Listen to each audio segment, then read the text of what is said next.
Hi there, I'm Varney, and in this video, we will be speaking about how to ground the aura and feel safer.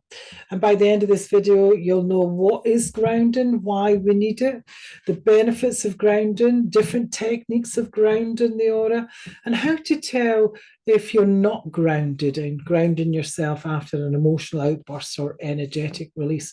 And also grounding yourself before meditation or energy work. As I say, I'm Anne Varney. I'm a spiritual teacher, author, and podcaster, mentor, coach. And so many other things, by the way, so many other things. But before we get the content, sorry, please be sure to hit the like and subscribe button. And also, if you're serious about, helping your kids stay safe and you're in grounding and balancing and cleansing the aura, come over to the Spiritual Awakening Academy, and we will really where you'll learn how to connect to that aura, and how to connect to your spirit guides, your spirit councils, your ancestors, your shamanic guides, and so many others, where we'll learn all those ancient wisdom and healing practices.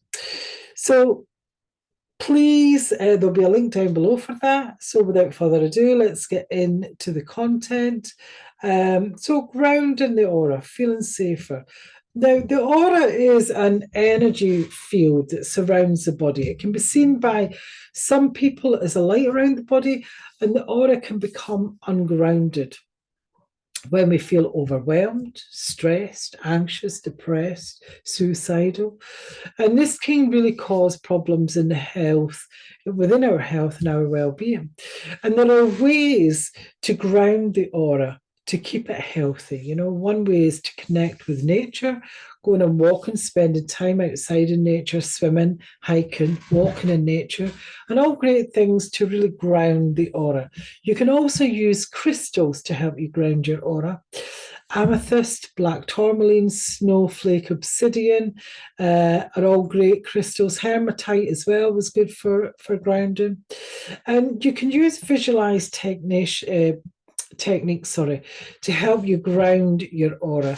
Visualizing roots coming from your feet. What I tend to do is I actually visualize the spiritual cord coming from above the head. Everybody's got one. Sometimes people will feel them, some don't. Doesn't matter as long as you've got the intention there. And it's like a muscle. The more you use it, the wider the cord becomes. Yeah.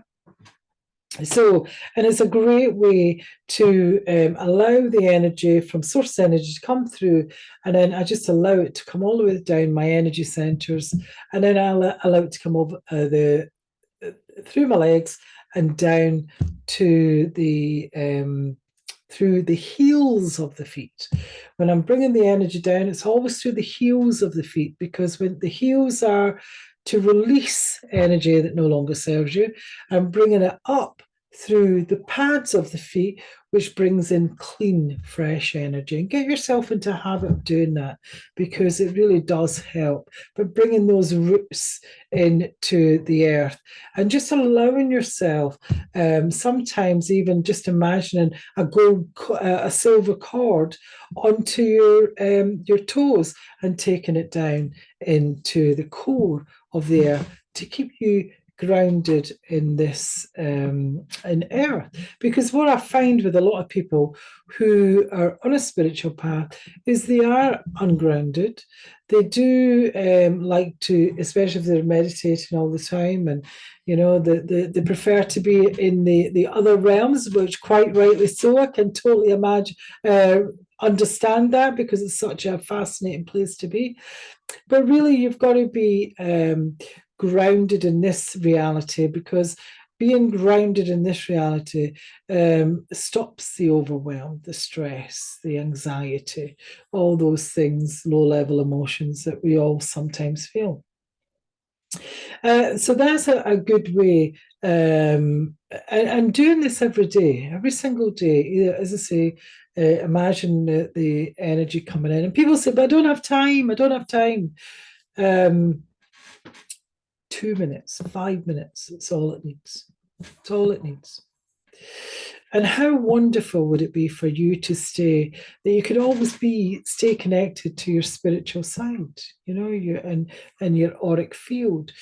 Because life is a funny way of getting in the way sometimes. When we start to feel overwhelmed or stressed, our aura, the energy field that surrounds our body, can become so ungrounded. It really can. And when I see a client, the first thing that I do is I take them, whether it be together or distantly, I'll ground their energy in, so that they can really get.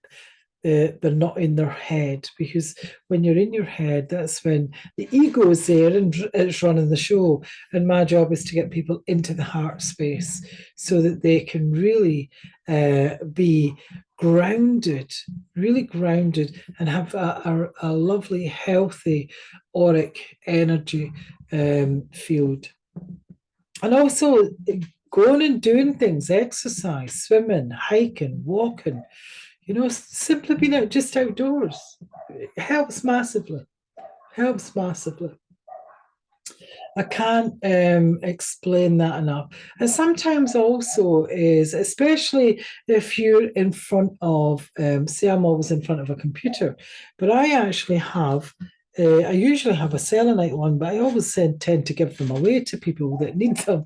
But I have a snowflake obsidian. I have. I also have my wonderful feathers that are gifted me from spirit, because the energy that's in them. I've been gifted them hundreds of these, all different things, and I also have a collection of, and I have this beautiful pyramid with all the chakra colors, which has a lot of power in this. Yeah. And this is just a protector. And what it does, it stops the radiation from coming into my energy. So if you're working from home or you're in front of a computer all the time, crystals are very good for utilizing the energy. Also, as well, visualization techniques is an excellent method of keeping yourself present and centered within your energy field, your auric field. Again, just with the roots, bringing the energy in. And each day, try to incorporate whether you go in the shower and you can imagine the shower being golden, protective energy. There's just protecting your energy field. That's a very simple way. Another is, if you feel as if emotional outbursts is coming, go outside, breathe. Just keep breathing long, deep breaths, because that will really help you stay and release whatever that outburst is about, because someone is triggering something within you that needs to be released. Yeah. Also, when you know you're not grounded, and this is really important, because people say, but how do I know, Anne? If you're going off on a tangent, you're stressed, you're anxious, you feel overwhelmed with all the things you have to do, you're not grounded. Yeah, you're not grounded. You're too much in the head. You need to come back into the heart space. In a very simple way, is just focusing on the heart, setting the intention, and long, deep breaths for just a few moments. 5, if you can, 10, even better minutes, that is.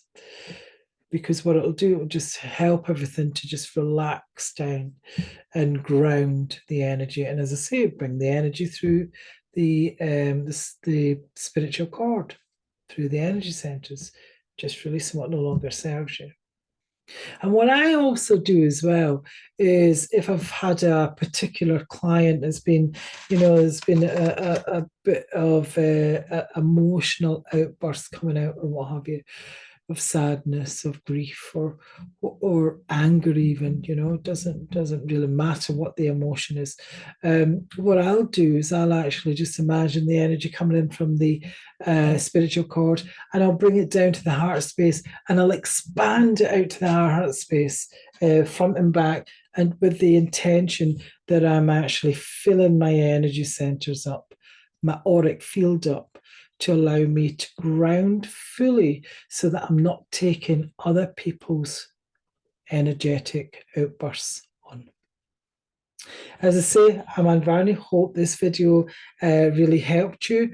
And please like and subscribe to the channel, and the relevant links are below. Speak to you later. Bye-bye.